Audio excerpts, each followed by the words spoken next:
여러분 안녕하십니까? 다산에듀 강사 권동서입니다. 우리가 이번에 배워볼 내용은요. 바로 공사재료 두 번째 시간이죠. 전선관 및 덕트류 그리고 배전반과 분전반까지 우리가 알아보고자 합니다. 자, 이번 강의도 마찬가지로 암기해야 될 내용이 좀 많습니다. 하지만 제가 계속해서 말씀드리죠. 이것을 너무 많다라고만 인식을 하면은 우리가 학습을 할 때 조금은 부담스럽다고 느껴질 수가 있어요. 그렇기 때문에 여러분 이런 마음가짐보다는 내가 이 내용에 대해서 차근차근 배우고 가겠다. 내가 지금은 이 내용을 외우지 못할지라도 나중에 문제를 풀 때는 내가 이 내용을 꼭 기억하고야 말겠다라는 마음가짐으로 접근을 하시면 조금 더 한결 수월하게 공부를 하실 수 있을 것이라고 생각을 합니다. 그리고 제가 강의 중간중간마다 여러분께 이건 중요합니다. 이건 나왔던 적이 있어요. 아니면 이렇게 노란 글씨로 적혀 있는 부분이 있거든요. 자, 그런 부분은 다 중요한 내용들이니까 그런 것을 조금 더 캐치해서 학습을 하시면 도움이 많이 되실 것입니다. 한번 시작을 해볼까요? 우리 첫 번째로 전선관 및 덕트류부터 볼 건데요. 배선 설비 공사의 종류라고 해서 다음 표가 주어져 있습니다. 보시면 6가지 종류가 있게 되는데 이 표를 이제 표에 빈칸을 뚫어놓고 채우는 게 실기 시험에서도 나왔을 정도로 이거는 이제 일종의 개요라고 보시면 되겠죠. 그러니까 우리가 지금 여기에 적혀 있는 공사 방법 있죠. 이 공사 방법을 하나하나 살펴본다라고 보시면 되겠습니다.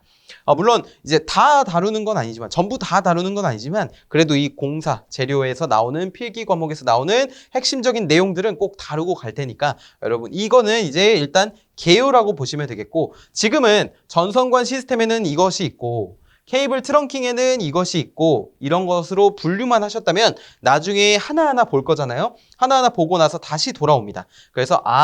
그래서 이제 케이블 트렁킹 시스템에는 이런 것들이 있었구나라고 한 번 더 정리를 해보는 시간을 가져보시는 것을 권장을 드립니다. 그리고 표를 보시면 A와 B 이렇게 되어 있는데요. 자, A와 B가 나타내는 게 밑에 나와 있습니다. 예를 들어 A만 보면은 금속 트렁킹 공사라고 하는 것은 금속 덕트 공사는 덕트 공사인데 뚜껑이 어떻대요? 커버가 별도로 구성되어 있어서 개폐할 수 있는, 즉 뚜껑을 열고 닫을 수 있는 그런 구조를 금속 트렁킹 공사라고 한다라고 보시면 되겠죠. 그래서 지금은 이렇게 전선관에는 무엇이, 케이블 트렁킹에는 무엇이 이렇게 해서 총 6가지로 나눠져 있다만 보시면 되겠습니다. 자, 본격적으로 하나씩 보시죠. 첫 번째는 금속관이에요. 금속관. 금속관은 말 그대로 금속으로 이루어진 관을 의미하게 됩니다. 자, 특징을 보시면 기계적으로 완전 보호된다. 금속관, 금속 튼튼하잖아요. 보호되고요. 단락이나 접지 사고 등에 의해서 화재 우려가 적고요. 접지 공사를 완전히 했을 때는 감전의 우려가 없습니다. 금속은 도체이기 때문에 이를 접지했을 때는 다 접지된 쪽으로 고장 전류가 흘러가기 때문에 감전의 우려가 없고요. 습기를 방지할 수 있는 방습 장치를 할 수 있으므로 내수적으로 실설할 수 있습니다. 그다음 배관과 배선을 따로 시공해서 건축 도중에 전선의 피복이 손상될 우려가 없고요. 전선을 바꾸는 교환 작업이 용이하다라고 보시면 되겠습니다. 자, 금속관 두께 같은 경우는 만약에 이것을 콘크리트에 묻을 경우에는 두께가 1.2mm 이상이어야 돼요. 두께라고 하는 건 말 그대로 이거죠. 관이 이렇게 있는데 여기서 이 두께가 1.2mm 이상이어야 된다는 겁니다. 밖에 이제 노출하는 경우에는 두께를 조금 더 얇게 1.0mm 이상이라는 거죠. 그 다음에 관의 접속 부분이 없고 길이가 4m 이하인 것을 건조하고 전개된 장소에 사용할 경우에는 0.5mm 이상으로 할 수가 있다는 겁니다. 어떤 것을? 금속관의 두께를요.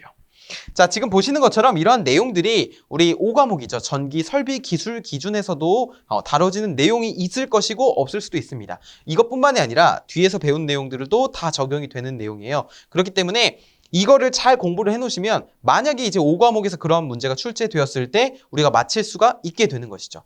그렇기 때문에 같이 공부를 하신다라고 보시면 되겠습니다.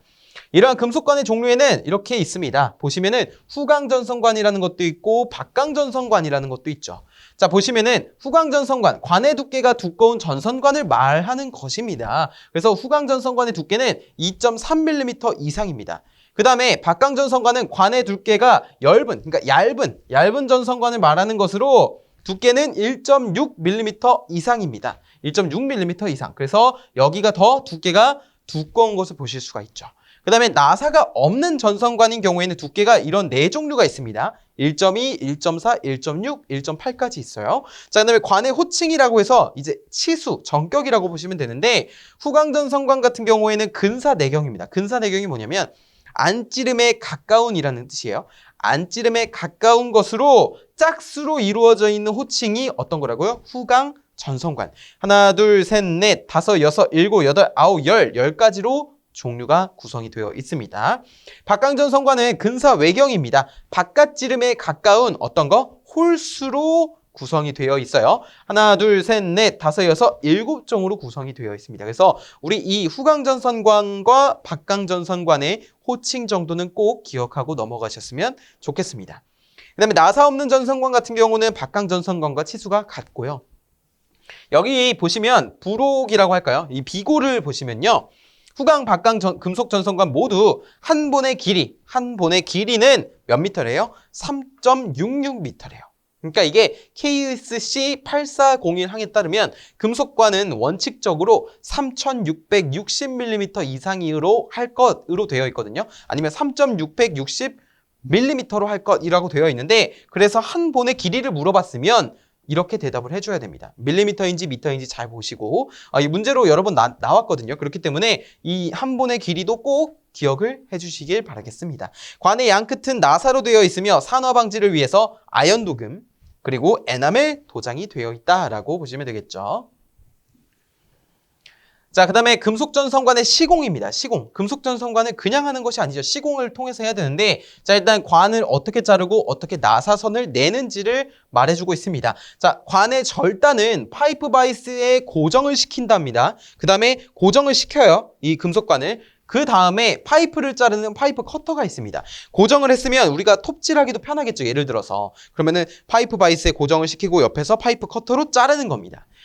그래서 또는 쇠톱으로 절단을 하고요. 절단한 내면은 이제 금속관을 이렇게 톱으로 자르게 되면요. 어떻게 되죠? 굉장히 날카롭습니다. 우리 금속관뿐만이 아니라 나무를 톱질을 한다고 해도 이 톱질한 부분은 어때요? 까끌까끌하잖아요. 그렇기 때문에 거기를 무슨 질을 해줍니까? 사포질을 해줍니다. 그런 것처럼 금속관도 이 절단한 내면이 굉장히 날카롭고 우리 눈에는 매끄러워 보일지라도 만지면 굉장히 날카로울 수 있잖아요. 그러면 거기에 예를 들어 전선이라든지 그런 것이 그냥 들어가게 되면 어떻게 되죠? 다 긁혀서 피복이 손상될 수가 있습니다. 그래서 이 관의 내부를 관을 이렇게 우리가 자르고 위에서 봤다고 해볼게요. 그러면은 관이 이렇게 동그랄 거 아니에요. 그렇죠? 그러면은 이 동그란 부분이 이렇게 날카로울 거예요. 내부가 날카로울 거예요. 자, 여기를 이렇게 생긴 일종의 팽이 같이 생긴 게 있어요. 팽이. 제가 지금 평면적으로 그린 건데 입체적으로 그리면 이렇게 돌릴 수 있는 팽이같이 생겼습니다. 자, 여기를 손으로 잡고요. 이렇게 돌립니다. 어디다 넣고? 이 관에다 넣고요. 그러면 어떻게 되겠어요? 이 옆면에 이 까끌까끌한 부분이 부딪힐 거 아니에요. 부딪히면서 얘를 계속 돌리니까 어떻게 돼요? 다듬어지게 되죠. 그래서 관의 내면을 다듬는 공구를 리머라고 부릅니다. 리머. 그 다음에 전선의 피복이 손상되지 않도록 하고 나사내기. 나사내기는 뭐냐면 우리 이것을 이제 관을 옆에서 보면은 이렇게 생겼잖아요. 관이 이렇게 생겼고 이렇게 생겼잖아요. 근데 여기에 우리 어떠한 공구를 부속품을 체결하려면 나사선이 있어야 됩니다. 나사선을 하나, 둘, 세 개 정도 내려고 한다면 이것을 우리가 일일이 이렇게 칼 같은 걸로 하는 것이 아니라 공구가 있어요. 그것을 바로 오스터라는 겁니다. 오스터라고 하는 것은 지름을 딱 맞춘 다음에 여기다 끼웁니다. 끼운 다음에 우리가 이렇게 손으로 눌러요. 누르면은 이렇게 자동으로 돌아가면서 나사선이 생깁니다. 그래서 한 6번 정도 반복하면은 되거든요. 그렇기 때문에 그런 식으로 나사선을 낸다 정도만 기억하시면 되겠고, 그 다음에 금속 전선관을 구부려야 될 거 아니에요. 직선 부분뿐만이 아니라 곡선 부분도 존재할 거란 말이죠. 그래서 금속 전선관을 구부릴 때 관의 단면이 심하게 변형되지 않도록 구부려야 하며 그냥 구부리면 안 된다는 거죠. 곡률 반지름은 관 안지름의 몇 배 이상? 6배 이상이 돼야 됩니다. 예를 들어서 자, 여기 그림 보시면 여기가 이제 지름이 되겠죠. 지름. 관의 지름이 되잖아요. 자, 관 안지름의 6배. 그러니까 관 안지름의 지름인데 곡률 반지름이라고 하는 것은 이 휘어지는 요 곡률의 반지름을 의미합니다. 그래서 여기에 몇 배? 6배 이상. 그러니까 여기가 D라면 이 반지름은 6D 이상이 돼야 된다는 거예요. 그래야지만 곡선이 완만하게 잘 그려진다. 만약에 이 6배보다 작아지면 어떻게 되냐면 전선이 예를 들어 관에 들어간다. 그러면은 조금 더 걸리거나 조금 외형상 구부러져 보이는 그런 효과를 불러올 수 있기 때문에 법으로 되어 있죠. 이렇게 곡률 반지름은 관 안지름의 6배 이상이 되게 해야 된다라고 보시면 되겠습니다. 자, 그 다음에 전선관의 길이가 25m를 초과하는 경우는 뭐라고 써 있어요? 25m 이하마다 풀박스를 설치하게끔 되어 있습니다. 그러니까 직선 구간이 이렇게 너무 길어질 때 전선을 당길 수 있는 그런 장치를 설치해야 되는데 그것을 풀박스라고 부릅니다. 근데 예전에는 이게 30m였어요. 근데 25m로 개정이 되었습니다. 그래서 여러분 이제 25m라고 꼭 기억을 해주셔야 되고요. 직선 구간, 그러니까 직선 미터를 초과할 때 25m 이하마다 풀박스를 설치를 해야 됩니다. 자, 굴곡 부위가 있는 경우에는 15m를 초과할 수 없고요. 3개소를 초과하는 직각 또는 직각에 가까운 굴곡 개소를 만들어서도 안 되겠습니다.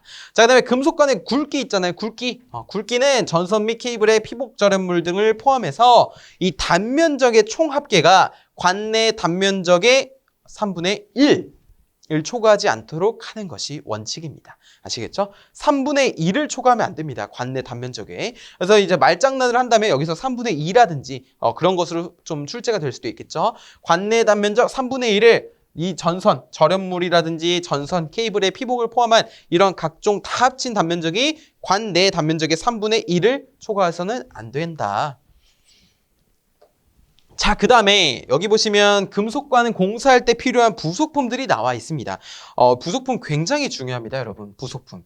예를 들어서 문제에서 금속관 배관 공사에서 박스의 금속관을 고정할 때 사용하는 부속품으로 옳은 것은 이라고 물어보면은 우리는 이거 로크너트네 라고 대답할 수 있어야 돼요. 그러니까 여기 그림도 나와 있고요. 사진도 나와 있고 옆에 명칭도 나와 있고요. 용도도 나와 있단 말이죠. 그래서 명칭, 그림, 용도는 세트로 꼭 기억을 해주시길 바라겠습니다. 이 노란색으로 친 부분은 제가 중요하니까 적어 놓은 거예요. 자, 로크너트부터 보시면 배관 공사할 때 금속관을 박스에 접속을 할 때 우리가 그냥 끼우면은 그냥 빠지잖아요.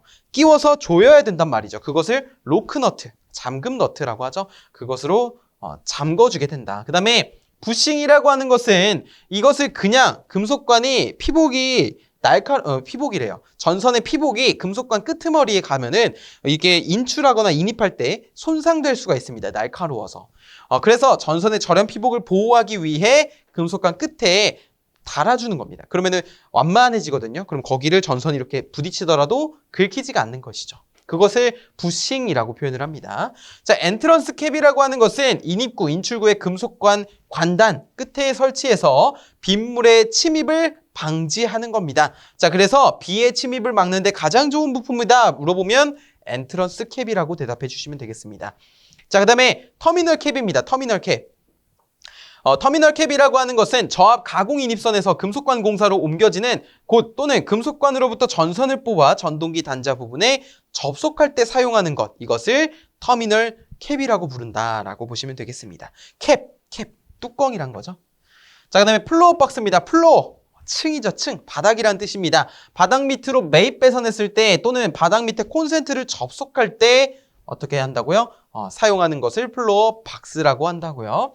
이거는 많이들 보셨을 겁니다. 이런 거는 우리 책상에서도 이러한 구조를 보실 수가 있을 거예요. 우리 컴퓨터실 같은 데 가면은 이렇게 책상에 똑 누르면은 똑 하고 콘센트가 올라오는 그런 것이 있었는데 그런 것도 이러한 모양을 띠고 특히 이 플로어 박스는 이제 바닥에 보통 많이 있죠. 바닥에 누르면 나오거나 아니면 바닥에 열었을 때 박스가 나오거나 거기 보시면 플러그를 꼽을 수 있게 되어 있잖아요. 그다음에 유니온 커플링입니다. 유니온 커플링은 관, 상호간 접속할 때 이어주는 매개체라고 보시면 돼요. 이것을 뭐라고 한다고요? 유니온 커플링이라고 한다고요. 관이 고정되어 있을 때 또는 관 자체를 돌릴 수 없을 때 유니온 커플링을 사용한다. 자, 그 다음에 노멀 밴드입니다. 노멀 밴드는 이렇게 생겼는데요. 자, 이쪽에 관을 달 수 있고요. 이쪽에 관을 연결할 수가 있습니다. 보시면은 매입 배관 공사에서 배관의 직각 굴곡 부분에 사용하는 것, 직각 굴곡 부분에 사용하는 그런 부속품을 노멀 밴드라고 부른다고요. 자, 노멀 밴드는 후강 전선관용, 박강 전선관용 등이 있습니다. 자, 그다음에 유니버셜 엘보입니다. 자, 노출 배관 공사에서 관을 직각으로 굽히는 곳. 그러니까 여기는 매입 배관이고요. 여기는 노출 배관이라고 보시면 됩니다. 노출 배관에서 직각으로 굽히는 곳에 사용하고 강제 전선관을 공사할 때 노출 배관 공사에서 관을 직각으로 굽히는 곳에 사용을 한다. 자, 이런 종류가 T형, 크로스형, LL형, LR형, LB형이 있는데 우리가 그냥 이러한 역할을 유니버셜 엘보라고 본다라고 보시면 되겠습니다. 그래서 노멀 밴드와 유니버셜 엘보의 차이는 뭐예요? 둘 다 직각 부분에 사용은 하지만 여기도 이쪽이랑 이쪽에 연결하는 것이긴 하지만 여기는 매입 배관, 여기는 노출 배관이라고 기억을 해주시면 되겠습니다. 그 다음에는 우리 보시면 픽스처 스터드와 히키를 보겠습니다. 픽스처 스터드와 히키. 자, 히키라고 하는 게 우리 좀 두 가지 뜻이 있는데요. 하나는 지금 보시는 것처럼 이제 위에 이제 조명 박스를 달 때 아웃렛 박스에 조명 기구를 부착시킬 때 그 기구의 중량에 그 장력이 존재하는데 그 장력을 보강하기 위해서 사용하는 것도 픽스처 스터드와 히키라고 부르는데 이 히키가 금속관을 구부릴 때 사용하는 공구와도 이름이 똑같습니다. 그래서 거기는 이제 뒤에서 배우시겠지만 거기도 히키, 여기도 히키인데 이때의 히키는 기구 중량의 장력을 보강하기 위해서 사용하는 부속품이에요. 이렇게 세트로 보시면 되겠습니다. 세트로 끼우는 거예요. 자, 그다음에 새들은 보신 분도 있을 겁니다. 특히 이제 전기 기능사라든지 자, 그런 것을 조금 더 보셨다면은 직접 새들을 만져보신 분들도 있을 것이고 아니면 이제 요즘에 카페들 보시면 좀 층고를 높여 보이는 그런 효과를 얻기 위해서 위에 천장 마감을 안 합니다. 다 드러내잖아요. 배관 같은 거를. 그런 걸 가만히 보시잖아요, 이제 공부하시다가 그런 데 가면은 이제 벽에 새들이 박혀 있어요. 근데 가만히 보시면, 저거 새들 하나 더 해야 될 것 같은데? 라고 생각을 하실 수 있습니다. 그러면 전기 공부 많이 하신 거예요.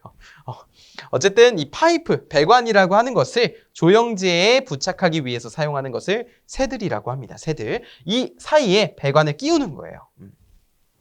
링 리듀서라고 하는 것은 감소시키는 겁니다. 무엇을? 지름을 감소시키는 거예요. 그러니까 노가웃이라고 하는 건 그냥 구멍이라고 보시면 됩니다. 이 구멍에 배관을 끼우는데 이 지름이 배관의 지름보다 너무 커서 배관이 헐렁거리는 겁니다. 자, 그러면 이거 안 되겠죠. 빈틈이 있으면 안 되잖아요. 그래서 이 지름을 줄여주기 위해서 로크너트만으로는 안 될 때 보조적으로 노가웃 지름을 작게 만들어준다 하여 링 리듀서라고 부르게 됩니다. 지름을 더 줄여줄 수 있는 거예요. 자, 그리고 컨비네이션 커플링은 우리 콤비네이션 피자 하면 뭡니까? 이것도 들어있고 저것도 들어있고 저것도 들어있고 여러 가지 들어있잖아요. 즉 금속관과 가요전선과 상호관에 접속을 할 때 컨비네이션 커플링을 사용을 하게 됩니다. 자, 접지 클램프는요. 금속관 공사에서 관을 접지하는 데 사용을 하는 것이라고 보시면 되겠습니다. 자, 이거 말고도 이제 아까 전에 배웠던 리머랑 오스터 있죠? 리머는 금속관 내부를 내 단면을 매끄럽게 하기 위한 공구고요. 오스터는 금속관의 나사선을 내기 위한 공구였습니다. 그것까지 좀 추가적으로 기억해 주시길 바라겠습니다.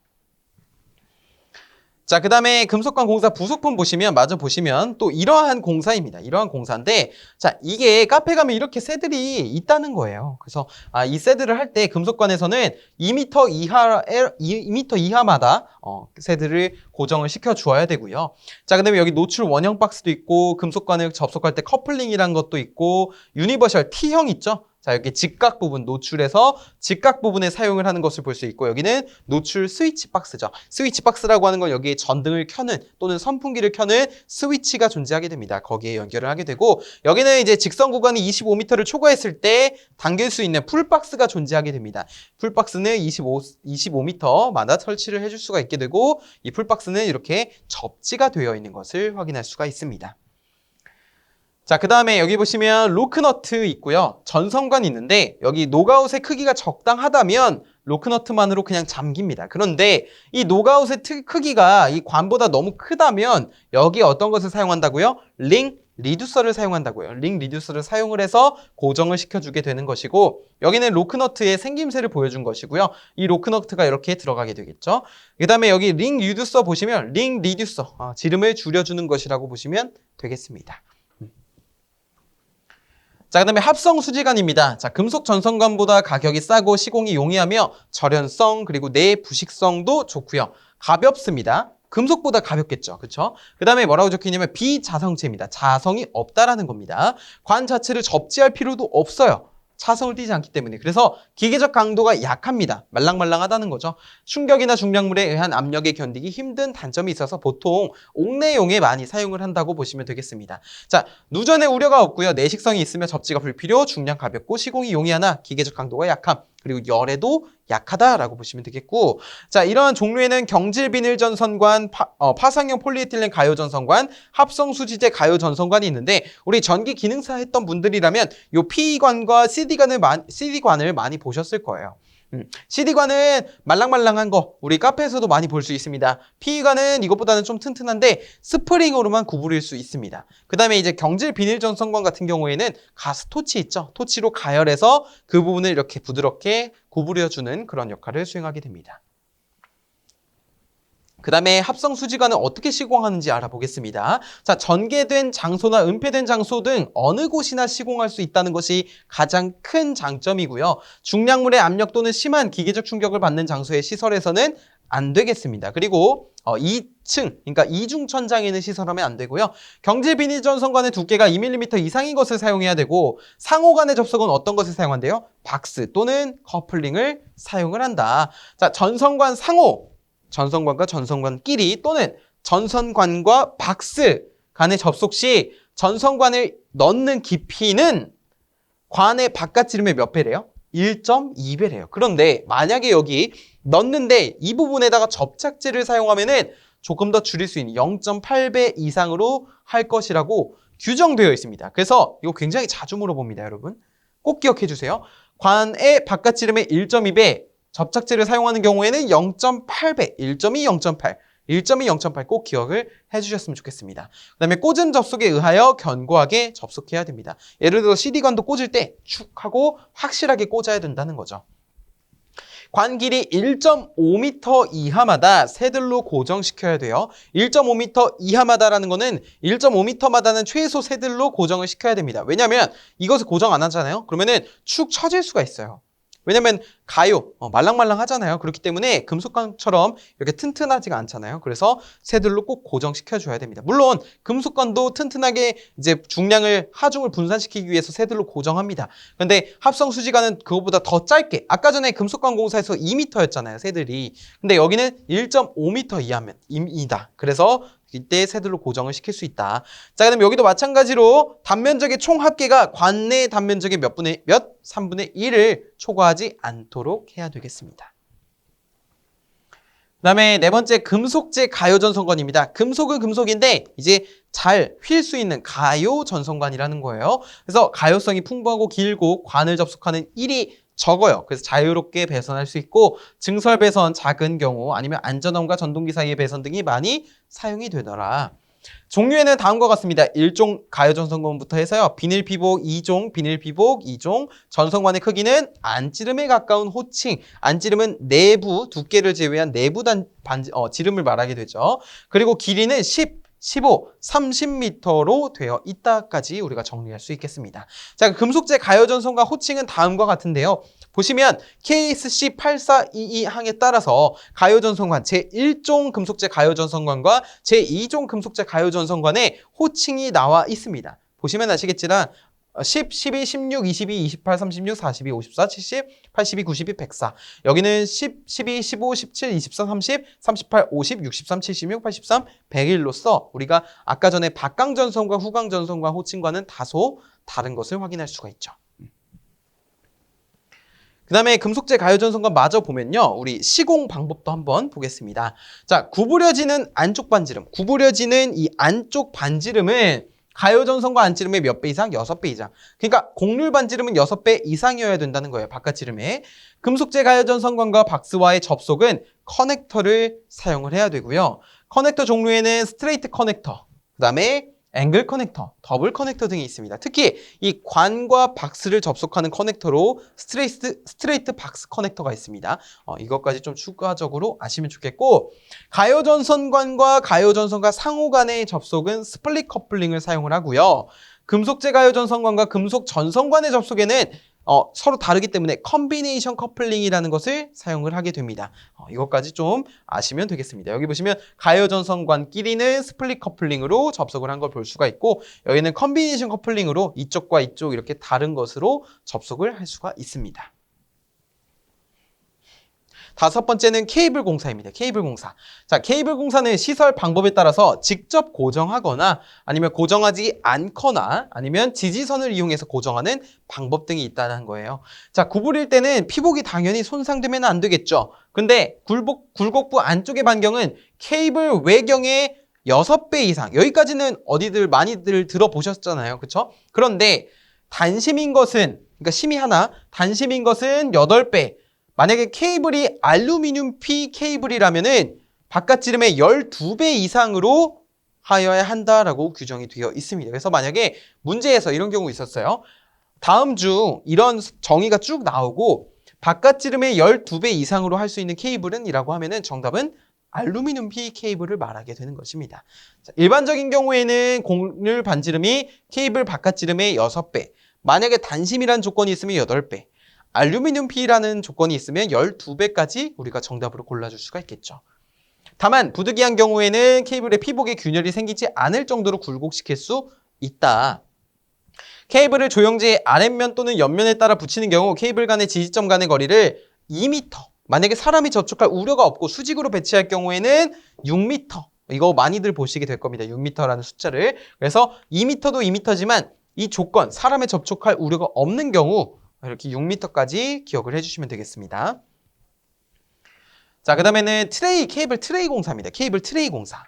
케이블 트레이라고 하는 거는 보시면 아시겠지만 쭉 이렇게 수납할 수 있는, 그러니까 어떠한 예전에 판단 기준에서는 이런 구조가 지금 보시면 사다리형, 펀칭형, 메쉬형, 바닥 밀폐형 4가지로 되어 있습니다. 어디? KC 232.41. 근데 예전에 이제 판단 기준에서는 통풍 채널형이라는 것도 있었어요. 그런데 현재 기준으로 아시면 되겠습니다. 현재 기준에서는 자, 이렇게 되어 있고요. 이와 유사한 구조물, 즉 바닥 밀폐형도 되고 바닥 통풍형이라는 것도 있거든요. 자, 그런 것도 인정이 되는 것으로서 우리가 각각의 케이블 트레이라고 하는 것은 이렇게 우리 트레이라고 하는 건 배열이잖아요. 그렇죠? 자, 사다리형, 펀칭형, 메쉬형, 바닥 밀폐형 같은 경우는 각각의 정의를 갖고 있습니다. 가로 방향 부재로 연결한 구조로 되어 있고요. 그다음에 펀칭형은 일체형인데 또는 분리식인데 바닥에 통풍구가 이렇게 있는 것이고요. 펀칭. 자, 그 다음에 메쉬형이라고 하는 거는 그물형입니다. 메쉬가 그물형이에요. 자, 그래서 그물 이렇게 나와 있고. 그 다음에 바닥 밀폐형은 바닥에 통풍구가 없는 구조를 말하게 됩니다. 그래서 밀폐형은 이렇게 되어 있고 바닥 통풍형은 이렇게 생긴 구조에서 통풍 구조만 있게 되는 것이죠. 자, 그 다음에 케이블 트레이 공사에서 금속재라면 적절한 방식, 그러니까 부식으로부터 방지할 수 있는 그 방식 처리를 한 것이거나 아니면 애초에 재료 자체가 그런 부식에 강한 내식성 재료여야 한다는 겁니다. 만약에 비금속이라고 한다면 불에 타지 않는, 불에 잘 안 타는 난연성 재료로 해야 되겠죠. 난연성 재료. 자, 수용된 모든 전선을 지지할 수 있는 적합한 강도여야 합니다. 이게 만약에 지지하지 못한다면 무너져 내릴 수가 있잖아요. 자, 이 경우에는 안전율을 몇 이상? 1.5 이상으로 해야 됩니다. 케이블 트레이 안전율 1.5 꼭 기억을 해주세요. 자, 그 다음에 케이블 트레이 공사에 사용할 수 있는 케이블은 이라고 하면은 이 노란색을 택해 주셔야 됩니다. 하나는 연피, 하나는 알루미늄 피, 하나는 난연성 케이블 이렇게 기억을 해주셨으면 좋겠어요.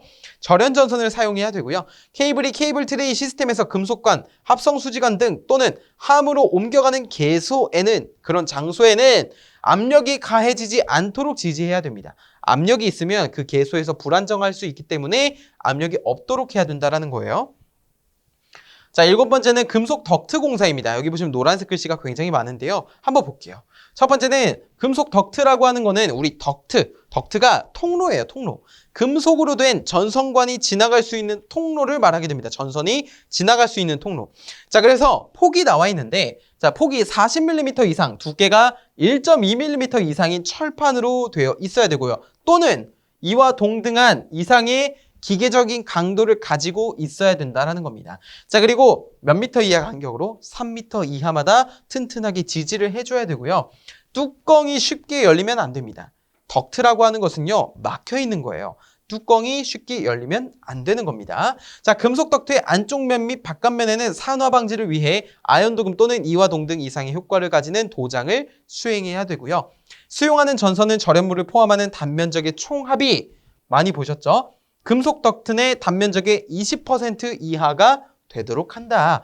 단, 통신용 전화선 이런 것들과 같은 제어 회로 등의 배선만 들어갔을 경우에는 단면적의 몇 퍼센트? 50%까지 50% 이하로 할 수 있다. 그러니까 만약에 이제 이런 금속 덕트의 단면적에 관한 설명이 나왔을 때 20% 이하가 기본인데 만약 이런 통신, 그러니까 제어 회로 등의 배선만이라는 조건이 들어가게 된다면 50%까지 할 수가 있다라는 것이죠.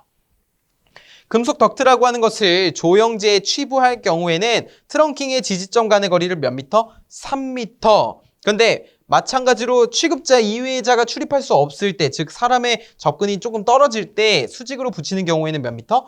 6미터라는 것을 알 수가 있습니다. 이전에도 이제 6미터 있었죠. 그거 좀 기억을 해주시고. 자, 여덟 번째는 버스 덕트입니다. 버스 덕트. 버스 덕트는 나도체를 적당한 간격으로 수납할 수 있는 그런 덕트를 버스 덕트라고 부르기도 해요. 예전에는 이제 부스라고도 했는데 이제 버스가 맞습니다. 버스 덕트 공사, 덕트를 조영제에 붙이는 경우에는 지지점 간의 거리를 몇 미터? 똑같이 3미터. 금속 덕트랑 동일합니다. 또한 취급자 이외의 차가 출입할 수 없도록 설비한 곳에서 수직한 곳으로 수직하게 붙이는 경우에는 6m가 됩니다. 그러니까 금속 덕트처럼 3m, 6m 기억해 주시면 돼요. 자, 도체는 20제곱밀리미터 이상의 띠 모양, 지름 5mm 이상의 관 모양이나 동글고 긴 막대 모양의 동이래요. 구리를 말하게 되고요. 단면적 30제곱밀리미터 이상의 띠 모양의 알루미늄을 사용한 것일 것. 자, 덕트는 여기 보시면은 덕트의 최대 폭이 나와 있습니다. 이거 꼭 기억을 해주세요. 이 표 많이 물어봅니다. 그래서 이 덕트의 최대폭, 특히 이거 무슨 덕트예요? 이게 덕트의 최대폭만 기억하면 되는 게 아닙니다. 뒤쪽에 더 있거든요. 셀룰러 덕트도 있고요. 플로우 덕트도 있게 되는데 자, 버스 덕트에서 덕트의 최대폭은 다음과 같이 결정이 된다는 거예요. 자, 그래서 덕트의 판 두께는 판의 두께를 말하게 되고요. 최대폭은 이렇게 됩니다. 그래서 예를 들어 덕트의 최대폭이 이러한 조건일 때 예를 들어 150초과 300mm 이하일 때 덕트의 판 최소 두께는? 이라고 물어봅니다. 그러면 여러분 어떻게 대답해야 될까요? 만약에 재질이 강판이면 1.4, 알루미늄 판이면 2.0, 합성 수지판이면 5.0으로 대답을 해주셔야 됩니다. 이런 바인 경우에는 출제되지 않겠죠. 이런 부분은 꼭 기억을 해주셔야 되는데 이 150초과 300 이하 또는 150 이하 부분을 좀 더 중점적으로 봐주시면 되겠습니다. 자, 도체를 지지하는 지지물은 절연성 또는 난연성 및 불에 잘 안 타는 거, 내수성, 물에 강한 거, 내수성이 있는 견고한 것이어야 되고요. 그 다음에 습기가 많은 장소 또는 물기가 애초에 있는 장소에 시설할 때는 옥외용 버스 덕트를 시설해야 됩니다. 옥외용을 시설하는 이유는 우리 옥외에 위치하면은 비도 맞고 눈도 맞고 그러잖아요. 그렇기 때문에 옥외용으로 이런데 옥내임에도 불구하고 옥외용을 시설을 해야 된다라는 것을 보여주는 것이고 물이 침입해서 물이 고여 있으면 안 됩니다. 덕트가 이제 막혀 있는 건데 끝이 이제 이물질이 안 들어가도록 막혀 있는 건데 거기에 물이 들어가면 큰일 나죠. 그렇죠? 전선이 들어 있는데. 플로어 덕트입니다. 플로어 덕트는 바닥에 이제 설치하는 덕트라고 보시면 돼요. 자, 콘크리트 바닥에 보시면 자, 다음과 같이 접속함을 기준으로 해서 이러한 덕트들이 위치하고 있고요. 여기 보시면 금속 관도 있고, 자, 인서트 스타트라고 해서 이게 시작하는 지점을 나타내는 것도 보이게 됩니다. 자, 전선의 단면적이 10제곱밀리미터 또는 알루미늄은 16제곱밀리미터를 초과한 경우에는 단선이 아닌 뭐라고요? 연선을 사용해야 된다고요. 예를 들어서 이런 경우도 나올 수 있죠. 다음 이제 설명이 나오는데 단선인 경우가 설명될 수도 있습니다. 예를 들어서 10제곱밀리미터와 16제곱밀리미터를 초과하면 뭐라고요? 무조건 연선이에요. 근데 만약에 초과하지 않으면 단선도 가능하다라는 거예요. 그런 것을 나타내는 겁니다. 자, 블랭크 와셔라고 하는 거는 우리 접속함을 보시면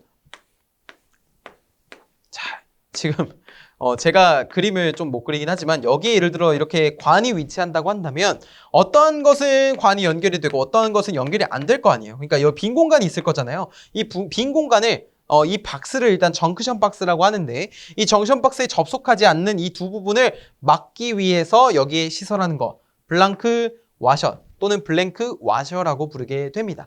막아주는 거. 자, 그다음에 플로우 덕트의 폭 및 두께는 다음과 같습니다. 덕트의 최대 폭이 150 이하, 150 초과, 200 이하, 200 초과일 때 각각 1.2, 1.4, 1.6이 돼요. 그러니까 위에 것만 알고 있으면 0.2씩 올라가게 되죠. 이거 최소 두께가 있기 때문에 이상으로 표현을 하게 되는 겁니다. 자, 그 다음에는 우리가 몰드를 한번 보겠습니다. 자, 몰드는 뚜껑이 열 수 있는 거예요. 그러니까 이런 건데 여기 보시면 홈이 있습니다.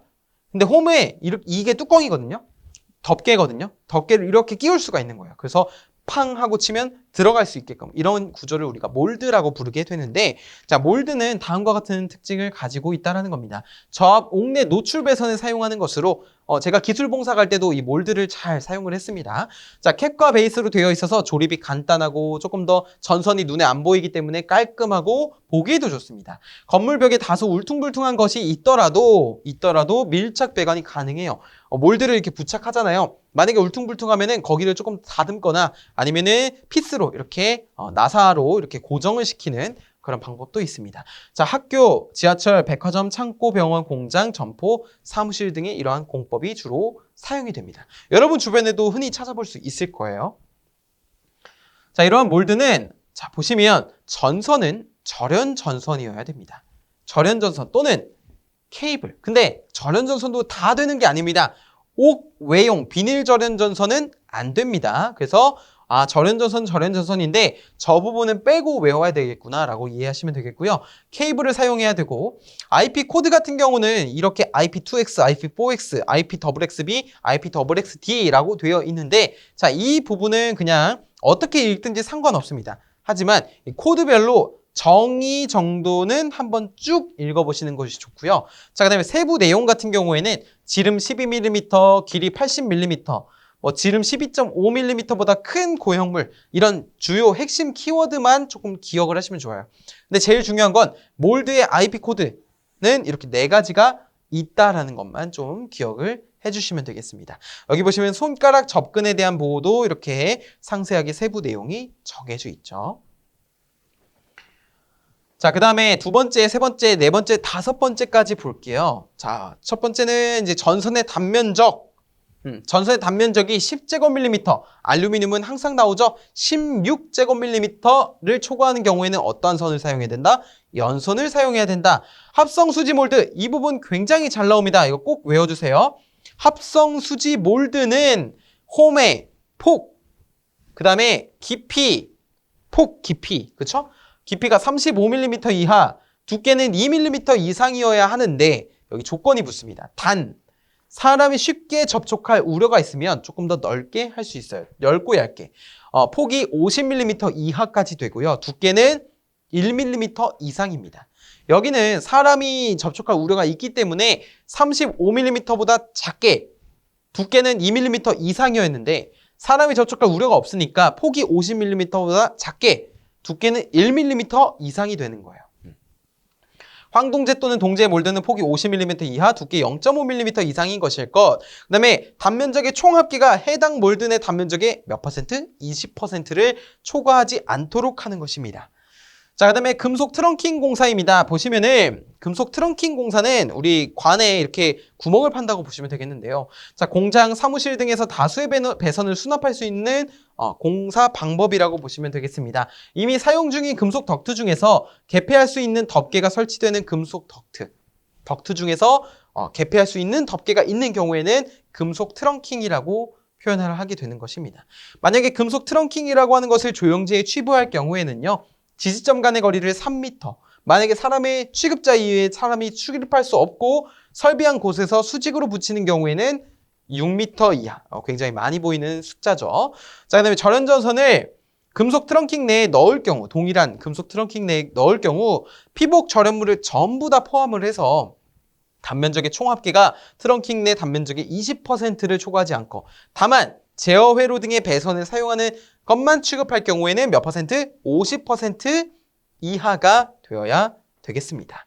자, 그 다음에 금속 트렁킹 내부 배선을 수직 또는 경사지게 시설하는 경우에는 이동을 막기 위해서 전선을 적당하게 지지를 해야 되고요. 움직이지 않도록. 자, 마루나 벽을 통과할 때는 관통 부분에서 접속해서는 안 되겠습니다. 손상이 될 우려가 있다는 거예요. 자, 그다음에 케이블 트렌치 공사입니다. 보시면은 건축물의 내부 바닥을 파서 만든 도랑이라든지 부속 설비를 우리가 케이블 트렌치라고 부르면 되겠는데요. 자, 설치 장소에만 이러한 설치 장소에만 적용한다라고 보시면 되겠습니다. 자, 케이블 트레이 공사를 준용을 하게 되는데, 자, 접속부는 방습 효과를 가지고 있어야 되고요. 왜냐하면 이제 내부 바닥을 파서 만들기 때문에 습기에도 강해야 됩니다. 점검 또한 용이해야 되겠고요. 자, 배선 회로별로 구분을 하는데 2m 이내의 간격으로 받침대 등을 시설을 해야 되고, 가스관이나 수도관 이런 것처럼 다른 시설물을 설치해서는 안 되겠습니다. 그리고 케이블 트렌치는 외부에 있는 고형물이 들어가지 않도록 IP2X 이상으로 시설해야 된다라고 해서 이러한 보호 등급까지 꼭 같이 봐주시면 되겠습니다. 자, 그 다음에 셀룰러 덕트입니다. 셀룰러 덕트. 셀룰러 덕트는 일반 플로우 덕트처럼 이렇게 바닥에 돌출물이 없습니다. 즉, 깔끔한 디자인을 가져갈 수가 있다는 것이 가장 큰 특징인데요. 자, 보시면은 뭐 전화 단자반, 분전반, 정전 단자반 이렇게 나와 있는데 이런 것이 셀룰러 덕트가 되겠고, 마찬가지로 전선의 단면적이 10제곱밀리미터, 알루미늄은 16제곱밀리미터를 초과하는 것은 연선을 사용을 해야 되고, 셀룰러 덕트의 판 두께는 150 이하, 초과 이하 이렇게 나와 있는데 1.2, 1.4, 1.6인데 이런 조건까지 나와 있습니다. 이런 경우는 셀룰러 덕트에만 한정이 되는 것이니까 한번 조건을 쭉 한번 읽어보시면 좋을 것 같습니다. 이런 조건에 적합하다라고 하면은 1.2까지 줄일 수 있다라는 거예요. 원래는 원칙적으로 1.4지만 부속품의 판 두께는 1.6mm 이상이어야 되겠습니다. 자, 우리 이것까지 배운 내용을 개념 확인을 통해서 한번 정리를 해보겠습니다. 여러분 한번 풀어보시고 저와 함께 개념 확인해서 정리를 해보시죠. 자, 문제 한번 볼까요? 금속관 공사 시 콘크리트에 묻을 경우 두께는 1.2mm 이상이어야 한다. 우리 콘크리트에 금속관을 묻게 되면은 1.2mm 이상이어야 합니다. 자, 두 번째로 금속관 공사를 할 때 곡률 반지름은 관 안지름의 4배 이상이 아니라 6배 이상이 되어야 되겠고요. X가 되겠죠. 자, 금속관 공사를 할 때 피복 절연물을 포함한 단면적의 총 합계가 관내 단면적의 3분의 1을 초과해도 상관없다가 아니라 상관이 있죠. 초과하면 안 된다고 했잖아요. 그다음에 배관의 직각 굴곡 부분에 사용하는 구속품은 노멀 밴드이다. 만약에 이제 매입 배관 공사가 아니라 노출 배관 공사라고 한다면 유니버셜 엘보가 되겠죠. 5가 되겠고, 금속관을 아웃렛 박스 등의 노가웃에 설치할 때 이 노가웃의 지름이 관의 지름보다 커서 로크너트만으로는 고정할 수 없을 때 사용하는 것은 링 리듀서라고 했습니다. 지름을 줄여주는. 자, 그 다음에 금속 덕트 내에 제어 회로 배선만 넣는 경우에는 단면적의 50% 이하까지 할 수 있습니다. 자, 플로어 덕트를 공사할 때 알루미늄 선의 경우 16제곱밀리미터를 초과하는 것은 단선을 사용해야 된다. 단선이 아니라 연선을 사용해야 되겠죠. 셀룰러 덕트 최대폭이 150mm 이하라면 두께 최소는 1.2mm여야 됩니다. 그래서 X가 되겠죠. OXX, OOO, XX가 되겠습니다. 많이 맞히셨나요? 잘하셨을 거예요. 저는 그렇게 생각합니다. 이어서 우리 배전반 및 분전반의 시설을 한번 보겠습니다. 배전반 및 분전반의 시설인데 이 부분부터 우리 이제 배전반이나 분전반 같은 경우는 조금 더 중요한데 이 뒤쪽으로 가면은 자, 이 뒤쪽으로 가면요. 수변전 설비 구성, 이런 큐비클의 종류, 개폐 장치, 개폐 장치뿐만이 아니라 전력 퓨즈, 계전기 등이 나오게 되는데 이 뒤쪽에 있는 이 계전기 같은 경우는 사실 이제 동작 쪽만 보시면 되겠고, 여기 퓨즈도 이런 특징 같은 거 있죠. 그거 위주로 좀 봐주시면 되겠고, 개폐 장치도 명칭과 약호 그리고 어디에 주로 사용을 하는지 정도만 좀 보시면 충분히 학습을 이어나가실 수가 있을 것입니다. 자, 이어서 한번 볼게요. 이 배전반이라는 것은 무엇이고 분전반이라고 하는 것은 무엇인지. 배전반이라고 하는 거는 이제 수전을 하잖아요. 전기를. 그 수전을 하면은 용도별로 분배를 해주는 겁니다. 즉 분전반에 전원을 공급해주는 곳이고요. 분전반은요, 거기서 공급받은 전원을 용도별로 이렇게 누전 차단기로 하여금 분전반 용도별로 부하별로 다시 배분해주는 역할을 수행하는 것이 분전반이 되겠습니다. 배전반에서는 주 차단기로 보통 기중 차단기라든지 아니면 배선 차단기를 사용을 하게 되고요. 분전반도 마찬가지로 기중 차단기, 배선 차단기, 누전 차단기를 주로 사용을 하게 됩니다. 그리고 이 분전반 같은 경우는 전압 강하를 고려해서 대략적으로 20에서 30m 정도를 갖게 되는데 그 이유는 선로가 길어지면 길어질수록 전압 강화가 커지기 때문에 그것을 최소화하기 위해서 한 20-30m 정도로 책정을 하게 된다라고 보시면 되겠습니다. 자, 배전반은 지금 보시면 아시겠지만 어떤 함에 들어가 있는 것 같잖아요. 즉 이러한 구조에 따라서 뭐 개방형, 반폐쇄형, 폐쇄형, 완전 밀폐형 아니면은 큐비클형 이렇게 5가지가 있게 되는데 우리가 뒤쪽에서 같이 알아보게 될 것입니다. 그래서 배전반과 분전반을 한 번 더 정리를 내리면 다음과 같이 정리를 내릴 수가 있겠죠. 기계의 상태를 정확하게 파악을 해서 적당히 조작적으로 보호를 할 수 있는 거. 분전반은 뭐 기계기구로 배선하는 전선을 분기하는 곳에 개폐기, 분기 개폐기 및 자동 차단기 등을 설치할 수 있도록 시설한 것을 말하게 됩니다. 자, 그래서 배전반 및 분전반은 다음 각호와 같은 장소에 시설을 해야 되겠는데요. 첫 번째는 전기 회로를 쉽게 조작할 수 있어야 하며 개폐기를 쉽게 개폐할 수 있는 장소여야 되고 노출된 장소, 안정적인 장소에 시설을 해야 됩니다. 노출은 되어 있지만 안정적인 장소에 시설을 해야 된다는 거죠. 자, 그다음에 분전반의 시설도 굉장히 중요합니다. 자, 이 위에는 노란색 글씨만 좀 보시면 되겠고 아래도 이제 노란색 글씨 위주로 봐주시면 되는데 자, 옥측이나 옥외 바깥에 설치하는 경우에는 물에 강한 방수형의 것을 시설해야 되고요. 옥내에 시설할 경우에 배 분전반에 이 기구 및 전선을 쉽게 어떻게 해야 된다고요? 점검할 수 있어야 되겠고요. 자, 그다음에 옥내에 설치하는 배전반, 분전반은 불연성 또는 난연성이어야 되겠죠. 불에 잘 타면 안 되거나 아예 안 타야 됩니다. 자, 여기가 중요한데 한 개의 분전반은 한 가지 전원만 들어올 것. 즉, 아까 전에 봤던 한 개의 분전반에는 한 가지 전원만 들어오게끔 되어 있습니다. 그래서 여기 4번 항목 굉장히 중요합니다. 문제에서 여기 2가지로 바꿔놔서 출제되는 경우가 있어요. 그래서 이걸 꼭 기억을 해주시고 그 다음에도 중요한데 노출된 충전부 굉장히 위험하거든요. 충전부가 있는 배전반 또는 분전반은 취급자가 아닌 다른 사람이 출입할 수 없도록 할 것입니다. 쉽게. 그래서 1번부터 5번까지 굉장히 중요하다고 할 수 있습니다. 한번 정리해보고 가시고요. 자, 그 다음에는 배전반 및 분전반을 설치해서 반의 시설입니다. 배전반, 분전반의 시설이에요. 자, 노출하여 시설하는 배전반 및 분전반의 재료는 당연히 불에 잘 타지 않는 불연성이어야 하고요. 만약에 이것에 해당하는 것에 대해서는 난연성의 합성 수지 성형품 또는 목재를 사용할 수 있는데 자, 이런 3가지 경우가 있습니다. 다만 여기 보시면은 커버 나이프 스위치는 현재로서는 거의 사용되지 않는다라고 보시면 돼요. 예전에 이제 나이프 스위치에 뚜껑을 씌운 게 커버 나이프 스위치거든요. 자, 그래서 거기서 사용이 됐었지 요즘에는 그냥 다 배선 차단기를 사용을 하게 됩니다. 자, 목재의 반은 충전 부분을 직접 부착해서는 안 되고요.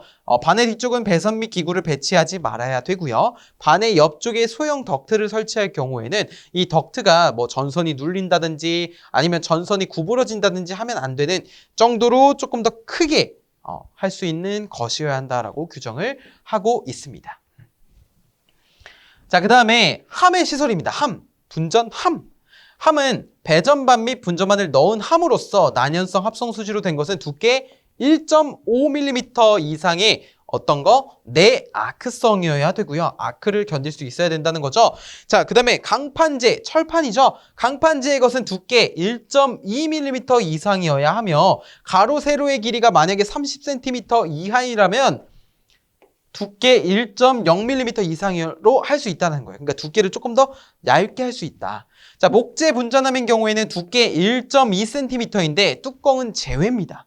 뚜껑 포함이 아니에요. 뚜껑 제외하고 두께 1.2cm의 불연성 물질을 안에 바른 것이어야 되겠고요. 이 뚜껑을 포함으로 바꿔서 자주 출제가 됩니다. 유의해 주시고 절연저항 측정 또는 전선 접속 단자의 점검이 용이한 구조여야 되고요. 금속재의 함, 이를 지지하는 금속 프레임 또는 구조물은 접지를 해줘야 됩니다. 금속이기 때문에. 그 다음에 밑에 보시면 배전반과 분전반의 소형 덕트 폭의 표가 나와 있을 겁니다. 그 중에서 한 35 이하, 95 이하, 그 다음에 240 이하 정도만 좀 보시면 좋을 것 같아요. 분 배전반의 소형 덕트의 폭이라 해서 단위가 센티미터로 나와 있죠. 자, 8, 10, 15가 되겠습니다. 자, 그다음에 수변전 설비의 구성입니다. 보시면은 감시 제어용 기기라는 것도 있고요. 주회로 기기라는 것도 있고요. 배전반의 재료라는 것도 있게 됩니다. 강판이랑 대리석, 아스베스토스 등이 있으나 현재는 3.1mm 두께의 강판이 주로 사용이 된다라고 보시면 되겠고요. 배전반은 다음과 같이 구분을 지을 수 있다는 겁니다. 아까 전에 제가 말씀드렸던 것처럼 개방형, 완전 개방형, 반폐쇄형 이런 것도 있는데 폐쇄형, 자릿개방형, 책상형, 장갑형 등으로 나뉜다는 거예요. 폐쇄형은 이제 큐비클형인데 문제에서 이렇게 물어봅니다. 점유 면적이 좁고 운전 보수가 안전해서 주로 사용할 수 있는 배전반의 방식은? 이라고 물어본다면 큐비클형을 골라주시면 되겠죠. 그래서 빌딩 등의 전기실에 많이 사용되는 배전반이라고 보시면 되겠습니다. 왜냐하면 면적을 작게 차지할 수 있기 때문에. 그다음에 자릿개방형은 수직형으로 불림으로써 별도의 계측 제어반이 존재하는 방식이고요. 책상형은 사람이 조작하기 쉬운 사면형으로 조작 개폐기가 취부됨으로써 하는 방식. 장갑형은 메탈 클레드라고 되어 있어서 이제 상호 인터록 장치 또는 접지가 되어 있는 그런 것을 메탈 클레드라고 보시면 되겠습니다. 큐비클의 종류는 다음과 같습니다. 큐비클이 중요하다고 말씀드렸는데 이렇게 종류도 나와 있다는 거예요. CB형은 차단기 하나만 존재하는 겁니다. 차단기 사용. PFCB형은 부하전류 개폐는 CB, 서킷 브레이커 차단기가 하고요. 단락전류 차단은 파워퓨즈, 전력퓨즈가 수행하게끔 하는 것이 PFCB형이 되겠고, PFS형은 단락전류를 이제 차단하는 것을 전력퓨즈가 하는 것이고, S형은 개폐기를 말하게 됩니다. 개폐기가 같이 있는 거. 그래서 여기 보시면 한류형 전력퓨즈와 차단기 조합, 한류형 전력퓨즈와 고압 개폐기 조합. 우리가 일반적으로 사용하는 전력퓨즈는 전부 다 한류형 전력퓨즈라고 보시면 돼요. 한류가 전류를 제한한다는 뜻입니다. 그래서 한류형 전력퓨즈가 소음도 없고요. 차단 용량도 크고요. 굉장히 속도도 빠르고 고속도이므로 우리가 사용하는 대부분의 퓨즈는 전력퓨즈는 한류형이라고 보시면 되겠습니다. 개폐 장치는 여러 가지 있게 되는데 대표적으로 몇 가지만 좀 알아볼게요. 단로기, 디스커넥팅 스위치의 약자로서 DS라고 표현을 하게 됩니다. 점검 및 수리 시 기기를 전로해서 개방할 때 또는 여기 보시면 부하전류 개폐를 하지 않는 것이 원칙인데 부하전류 개폐를 할 수가 없기 때문에 뭐 아주 작은 여자 전류라든지 무부하 충전 전류만이 흐를 때 개폐가 가능하다라고 보시면 되겠습니다. 주 목적은 확실한 개방을 위해서입니다. 유입 차단기부터는 이제 차단기입니다. 차단기는 부하 전류를 개폐할 수 있고요. 고장 전류도 차단할 수가 있습니다. 그래서 차단기가 형이라면 단로기가 동생이라고 할 수 있죠. 아크릴 절연류의 소호작용에 의해서 소호하는 것으로서 비상시에는 보호계 전기와 연동하여 신속히 회로를 차단하게 됩니다.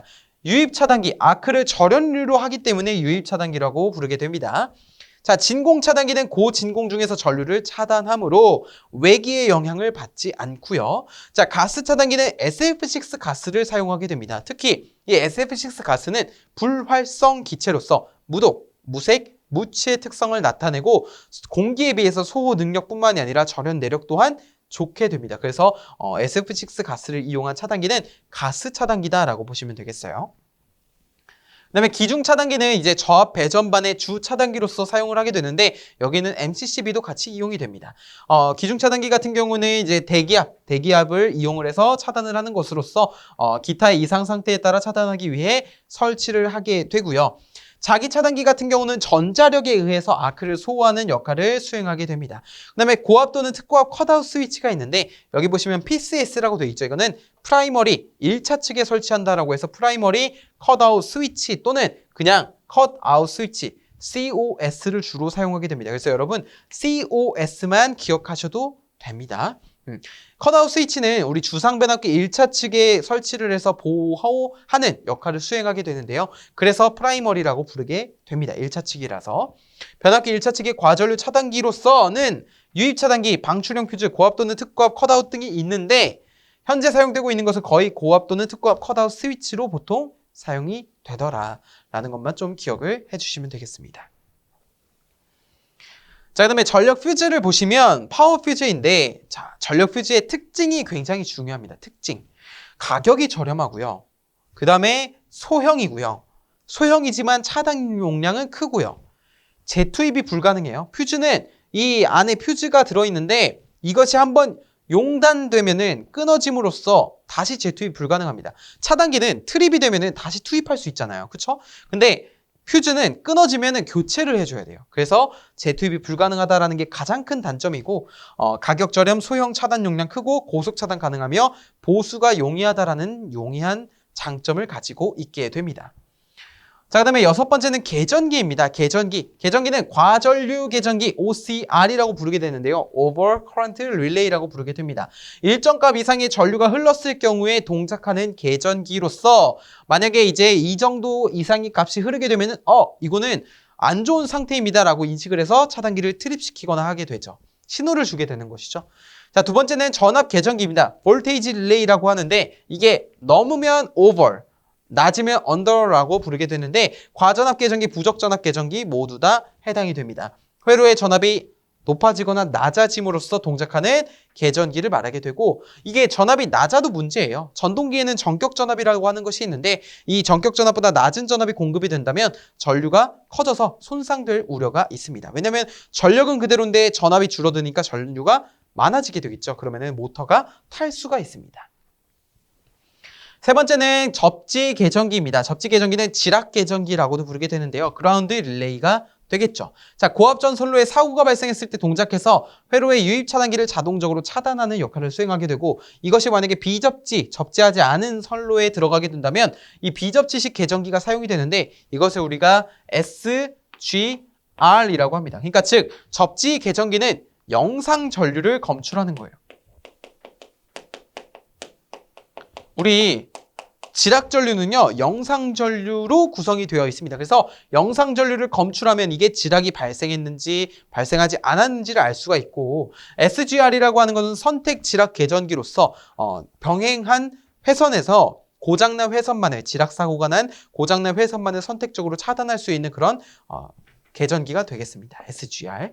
그 다음에 비율차동 계전기가 있어요. 이거는 위상차가 존재할 때 변압기 1, 2차 간에 델타 Y라든지 이런 위상차가 존재할 때는 차동 계전기를 사용할 수가 없습니다. 그래서 일정 값 이상의 이런 차가 발생했을 때 동작 코일에 전류가 흘러서 고장으로부터 보호하는 역할을 수행하는 게 바로 비율 차동 계전기가 되겠고 변압기 내부 고장을 검출하는 데 주로 사용이 된다라고 보시면 되겠습니다. 그래서 오동작을 할 우려가 있는 경우 왜냐하면 1, 2차가 불평형이 발생하기 때문에 그런 단순한 차에도 오동작을 할 우려가 있을 경우에는 차동 계전기가 아닌 비율 차동 계전기를 사용을 한다라고 보시면 되겠습니다.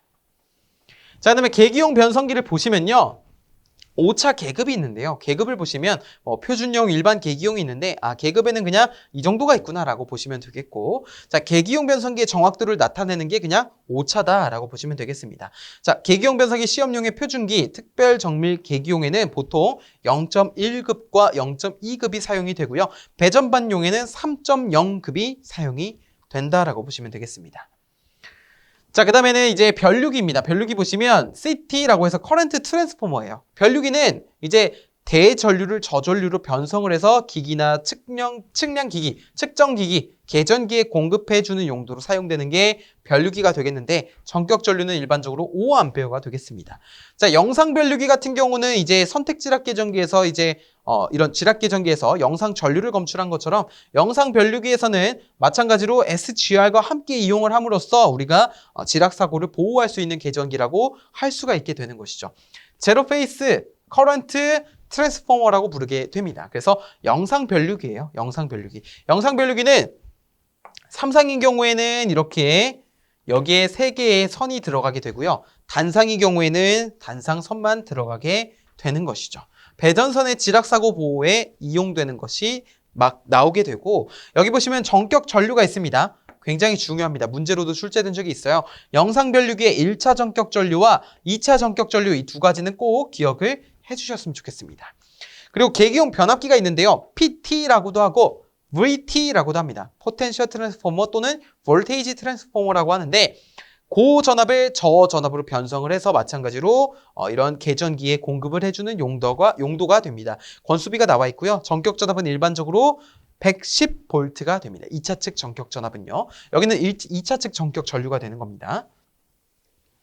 자, 그 다음에 접지형 계기용 변압기 GPT입니다. GPT. 자, 그라운디드 포텐셜 트랜스포머의 약자로서 우리가 YY 오픈 델타 결선으로 보통 연결을 하게 되는데, 자, 여기 보시면은 1차, 2차, 3차가 됩니다. 자, 그래서 접지형 계기용 변압기에서는 주로 무엇을 검출하게 되냐면 여기 적혀 있네요. 영상 전압을 검출하는 데 사용이 됩니다. 영상 변류기는 영상 전류를 검출하는 거잖아요. 영상 전압을 검출하는 건 뭐라고요? 접지형 계기용 변압기가 된다고요. 이것도 꼭 기억을 해주시고, 전력 수급용 계기용 변성기는 MOF, 메터링 아웃핏으로서 부르게 되는데 PT, CT 이런 것들이 한 함에 들어있는 겁니다. 고전압 대전류를 전력량계로 적산하려서, 그러니까 전력량을 적산하기 위해 고전압을 저전압으로, 대전류를 저전류로 변성해서 공급을 해주는 용도가 바로 MOF가 되는 것이죠.